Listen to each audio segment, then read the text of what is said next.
చందుర్తి మండల కేంద్రంలో మార్కండేయ ఆలయంతో పాటు వివిధ గ్రామాల్లో శుక్రవారం నాగుల పంచమి వేడుకలు ఘనంగా జరిగాయి. ఆడపడుచులందరూ శుక్రవారం వేకువజామునే తల స్నానాలు చేసి నూతన వస్త్రాలు ధరించి ఆలయ ఆవరణలో పుట్టకు పూలతో పూజ చేసి పసుపు కుంకుమ జల్లి పుట్టలో పాలు పోశారు. పిల్ల పాపలు చల్లంగా చూడాలని నాగదేవతని వేడుకున్నారు. నాగుల పంచమి వేడుకల్లో గ్రామాల్లో పండుగ వాతావరణం నెలకొంది.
చందుర్తి గ్రామ మరియు మండల ప్రజలందరికీ నాగుల పంచమి శుభాకాంక్షలు.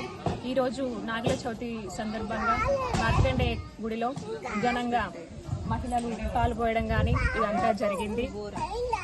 ఇది ఎంతో ఘనంగా జరుపుకుంటున్న మహిళలందరికీ నాగుల చవితి శుభాకాంక్షలు.